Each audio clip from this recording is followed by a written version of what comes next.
Hello everyone, welcome to the Sweeney Show Business and Law podcast.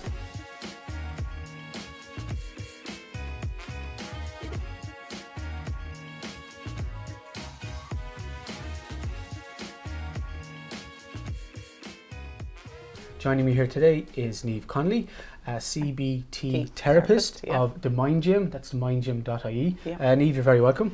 Thank you for giving us your time today. Yeah, delighted. So the Mind Gym, just that name itself, it just gives you something. You know, what exactly is the Mind Gym? Well, I suppose the message I'm trying to get across is that mental and physical health are the exact same. There is no difference. They're two sides of the same coin. And I think in the last few years there's been a huge upsurge in fitness and health awareness and healthy eating. And does that mean then, is it wellness, your spirituality? Is it your all of the above? All of it, all fits in. Yeah. And so what is that? It's connected. Yeah. There's not a disconnect where you might be really fit going to the gym, but your mental health might be deteriorating. Yeah, you could be in amazing physical shape, like the best you've ever been, and if your head is not in the right space, you won't feel good as a person. And how did then the idea, or where did the business of the Mind Gym come? Like, are you trained? What's your own background? I started out, my undergraduate degree was here in UCC in psychology. I then went to Dublin and worked in a detention centre for girls, Overstown Girls Centre, for 9 years as a social care worker. So that was really, hands-on, and you saw some. So it's a really tough environment. Very tough environment, yeah. Is it possible to separate your working life from your home life? Like who cares for the carer? Yeah, in you that have to be able to do that, I think, to do this kind of work. Obviously, to an extent, you carry some of it, and you can't erase your memory at 5 o'clock in the evening. But there has to be, I think, a line, and I think that's where CBT is really useful. I went on and did a master's in counselling psychology in UCD. I took a career break from Overstown. Now, I still worked there while I was studying to fund it. And what kind of counselling do these girls have? Is it that? Is it their mental state? Is it a social thing? Like what some of them would have none. It would depend very much on the girl and how they presented. Yeah, there was various issues. Again, each case would have been individual. There would have been the school would have had links, through the HSC. They would have seen if they needed therapy. They would have seen a clinical psychologist probably would have been who would have worked with. What kind of crimes would they be in there for? Range, everything? Shoplifting was the big one. Okay. And is that shoplifting to help home spend to get by, or is it shoplifting to feed a drug habit or something like that? It could have been both. At the time now when I was there, which was in the 90s, it would have been more home poverty probably driven. Okay. And I actually did my thesis when I was doing the masters on the difference between the crimes that boys were being kind of put away for and girls, and they were completely different. Okay. The girls' crimes were much less. They were much more petty larceny. They were much more some assault, but of a much lower scale. And it seemed not at as the time, violent as a male crime. Yeah, there was quite a distinction, and most of the girls had social and psychological issues. So really, in lots of ways, it wasn't detention they needed; it was care. So we did try our best within the units that I worked in to provide that, but it was tough. Yeah, I'm sure it was resources and everything else back then as there today. Yeah. And then that experience you had there, did you take that into the next stage of your I think working with teenagers was fantastic. There's nothing like a moody teen to keep you on your toes, they just smell bullshit, like they just know when you're being real and whatever. So it was a great grounding in connecting with people, and also being kind of assertive and having boundaries and being able to say no and implement rules and stuff. For you or for them? Both. Okay. So that was really, a huge learning curve. Yeah, because it was straight out of college into that. And that must have been rewarding work, was it? It was, yeah, really, really good. And some of the girls that were there, the work that we would have done with them might have been the first time they'd ever had anyone really taken an interest in them or given them that kind of attention. So a lot of it was very positive. Yeah, like I want to continue into your background story, but I just see a lot out there today in society that obviously people get them into certain situations, whether it's criminal or otherwise. But it seems to be a lot out there at the moment with, just typically that I can see, and just narrowing this down is to young men, that like it seems to be an age bracket of young men 18 to 25. Yeah.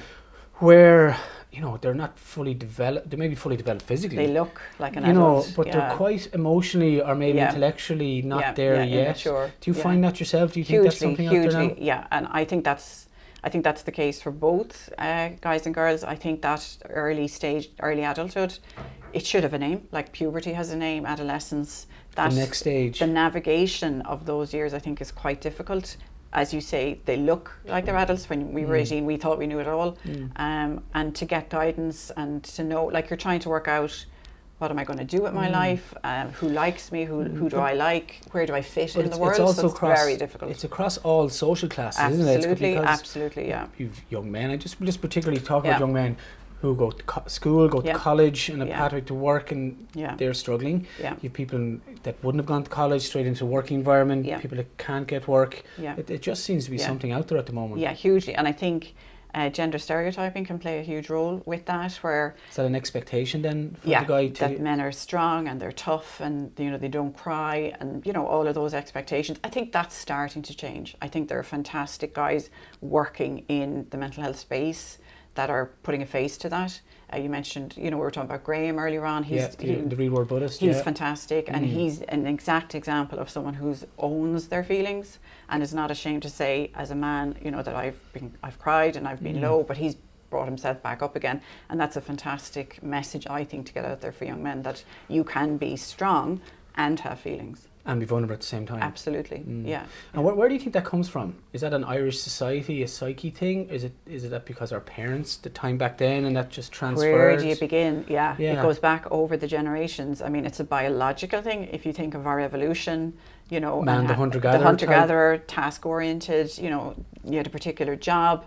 So, but in the last 300-400 years, the modern world has developed at such a crazy pace. I think we're struggling to keep up with that. I think women's roles have diversified massively, and maybe men's haven't. Where they're still maybe being pigeonholed, or they feel themselves they need to just be the provider. And what else? If you look at some of the statistics, and I'm this is a really broad thing to say, but like the population in jails is 80% male. Suicide under the age of 30 is 80% male. These are scary statistics. And while, of course, my office here is predominantly female, and we 100% support women progressing in the workplace and all that, there does seem to be something that's happening in male society. Yeah, and I think there is an aspect to maleness that's in crisis. I think that whole, that term toxic masculinity, where it's so very one-dimensional, I think that's where you're hitting into trouble. And I think that's part of what I'm doing. That's why I've gone on Instagram to try and raise the profile, kind of demystify mental health, demystify talking about feelings. Take down the taboos. Absolutely. And I think with social media as well, it just makes it more accessible. Absolutely, it breaks down those boundaries. And I think there's we as therapists need to come down kind of out of our ivory towers a bit more than yourself as solicitors. The professions were very much hidden. And I think we need to be accessible and visible. We're human. We're, who's the face behind? If I go, a lot of people are scared to go to therapy. They think it's some weird or odd thing, or that it's something that really messed up if they're going for therapy. And that's, again, going back to your question about the name, the Mind Gym. It should be just like going to the dentist. It should be just like going for a workout. It shouldn't be a big deal. And so CBT, Cognitive Behavioural Therapy. So what exactly is that? It's a particular type of therapy. After I finished in Oberstown, I moved back to Dungarvan, my hometown where I'm from, my husband, we had family, and then I wanted to retrain. I have two sons, and when they were gone back to school, I wanted to do something, for myself. And I knew I wanted something new. The counselling psychology is quite broad, and I investigated and I came across CBT. I knew about it anyway, and I found a really good course. It's very directive, it's very constructive, it's solution focused. So it's a really, really good way to work. Like you mentioned earlier, the kind of, can you leave your work at work and not bring it home? People say, I work long days but a short week. And people say, God, are you exhausted at the end of your day? And the answer is no, because it's been really constructive. It's really it's rewarding. It's rewarding. People know what they're doing. They can see change relatively quickly. So it's not something that you would tend to carry around. Is that CBT? Is it one-on-one? Is it workshops? Is it vary? It's mostly, when I started, it was all one-on-one. And what would be the typical patient that might come to see you? It's 90% anxiety. Huge. Anxiety is a huge issue. There's different kinds of anxiety. It could be a social anxiety. It could be generalized anxiety disorder where you worry about everything. It could be OCD, obsessive compulsive disorder. And is there a typical age bracket, or is it every age? Across the I'd have from 16 up to, I've worked with people in their 70s, so and there's no... and then is that anxiety, are you... Where along the stage of, have these people gone to their GPs first? Have they gone to psychotherapists first? Are you the last port of call? Where does the CBT? Sometimes, yeah. I have been people have tried everything else. Yeah. CBT, I think, is probably relatively new in terms of therapies. It's probably not, and it's harder to access. There aren't as many people that have the full proper qualification. You could have somebody who maybe is qualified in maybe counselling or psychotherapy, and then they might do an add-on of CBT. So that's not quite the same. It's important that people look to the person's credentials and see have they got proper. They should have done at least a 2-year training at postgraduate level. So that's what I did. I found a course in Belfast, and I drove to Belfast every Monday for 2 years. Yeah, and it was excellent. Really, really good training. So you were really determined to do that, so? Yeah, and it was absolutely brilliant. And then you continue to do CPD, continuing professional development. I'm a member of the British Association of Behavioural and Cognitive Psychotherapy because I trained in Belfast, and also then there's an Irish, the cbt.ie. So you keep your membership up, you go to trainings then 2 or 3 times a year so that you're up to date with the most current research, and it's all research based. There's about 50 years of research behind CBT. So if you go for CBT here in Cork, or if you go for CBT in Sydney, you should be following the same protocols, and that's what's been tested. So you go through the same steps with people. So that's the one-to-ones. But that's limited. You know yourself, there's only so many people you can see in an appointment. I don't want to put you in the spot here, but obviously there's a financial cost to that. Yeah. And is that, can people... That's another issue. I mean, I charge €50 an hour, which is probably the cheapest therapy in the county in month. You know what I mean? Normally, price would start kind of 70, 80, 90. Yeah. Wanting to make it affordable so that people can keep coming, that they can do the full set of sessions. I think it would be a pity if the finance became a barrier for an individual. That therapy could unlock something in them. Yeah. But people, how I explain it, because people say, oh, I don't know if I can afford it. And I would really encourage them to say, look, if you can make this investment, it'd be the best money that you ever spent. It's something that's another strength of CBT. It has been proven to have really strong preventative characteristics that it, say in depression, it's like becomes like a protective factor, because what you learn when you attend, you can then take away with you. So you get like a folder full of resources. Identifying triggers, or absolutely, the tools spotting and the tools early, knowing what to do when it does happen, not having maybe as bad a relapse as before, so you know what to do, you can spot it earlier. So you spoke earlier about anxiety and about depression, in very basic description, depression is worrying about the past. Is it an anxiety, fear of the future? I know that's this thing has been thrown out at the moment. Yeah, depression is a mood disorder. So it just means your moods are not the way they would normally be. And people get a bit kind of nervous of the term, they worry about labels. It tends to be reactive. So it's a response to the circumstances that you're in. So if you're, there's a whole kind of spectrum of symptoms that you can have, and they can be completely different. So you could have somebody who would be very withdrawn, who might cut themselves off from people, is very sad and low mood, introspective, more typical what we would think depression is. But it can also be agitation, it can be irritation, somebody that's angry all the time, nothing is right and very irritated. That can be depression as well. So it's not it's not just one size fits all.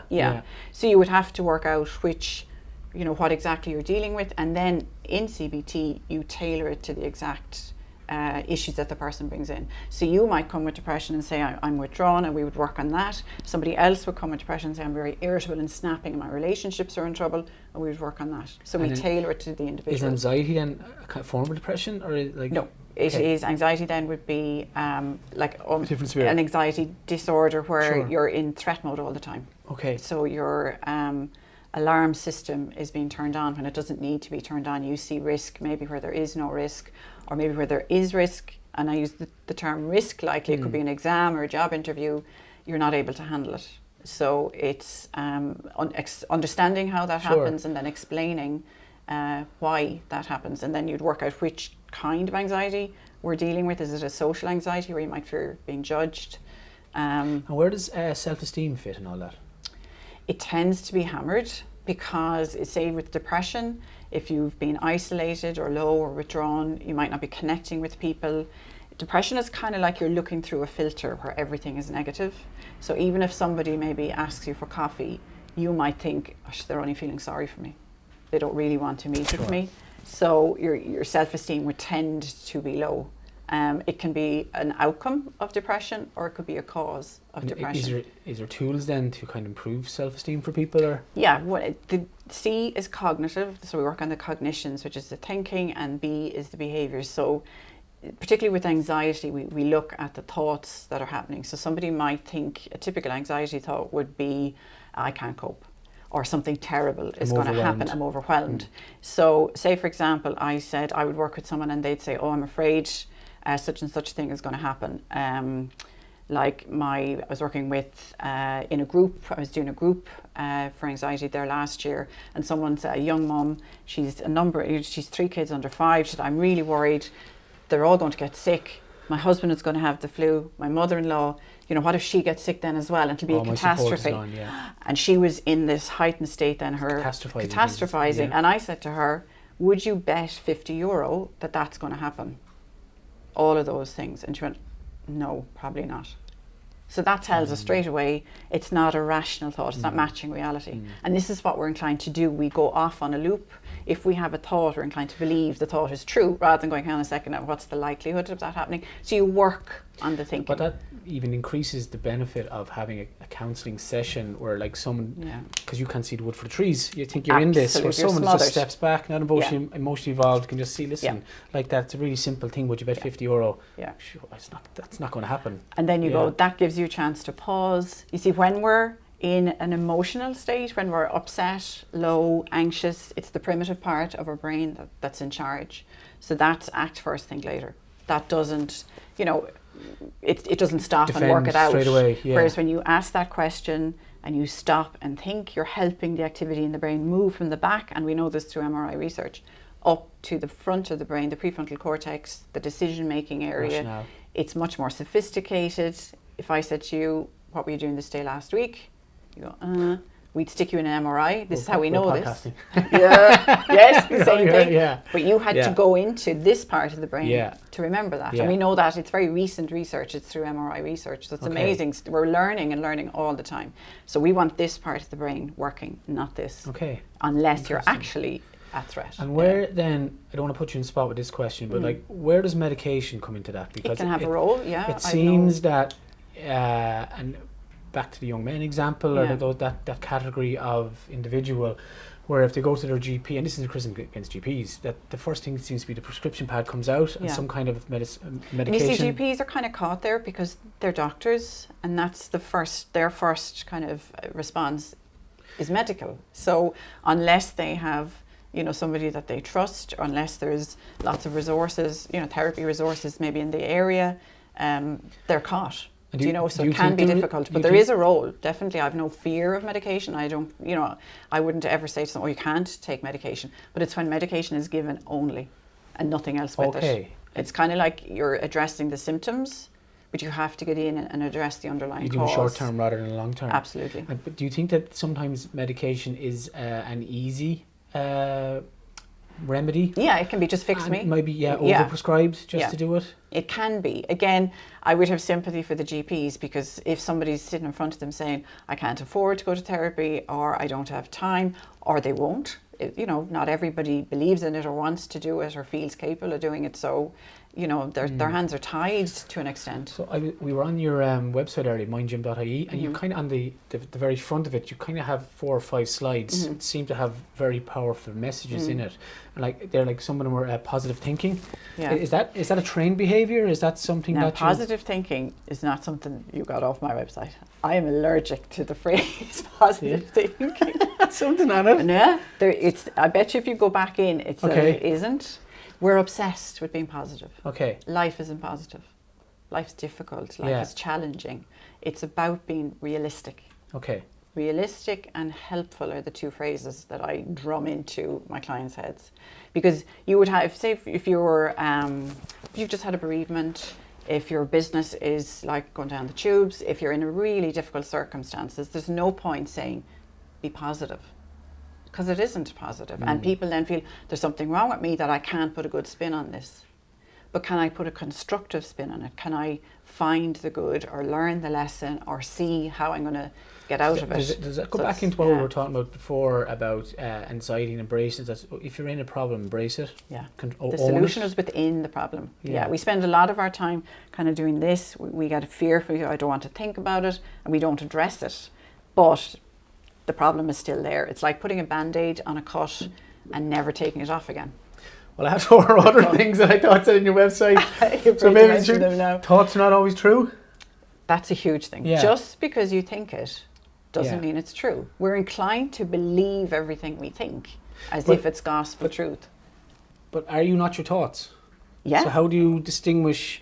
Is that because you're so used to a negative thought and that inner voice come back to a self-esteem? Absolutely. This is where I would work with every client. We would go back and take a history and we see, how did this evolve?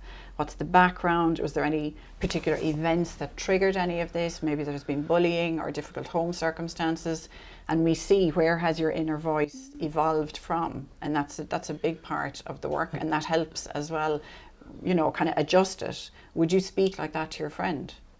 So why would you kind of, like, self-care is the best care? Absolutely, absolutely. How we talk to ourselves. If you think about it, you're the only person with yourself from the moment you're born till the moment you die. And how are you talking to yourself? So that's huge. That's, I suppose, just building that relationship with yourself. Absolutely. And as Irish people, we're not good at giving compliments and taking compliments. No. And, we shrug it off, and if I say you're looking well today, oh, this whole thing. Pennies. Yeah, exactly. Pennies on. You're kind of self. We put ourselves down. A lot of and you were saying about the history and generations. I think there's a huge social element to this.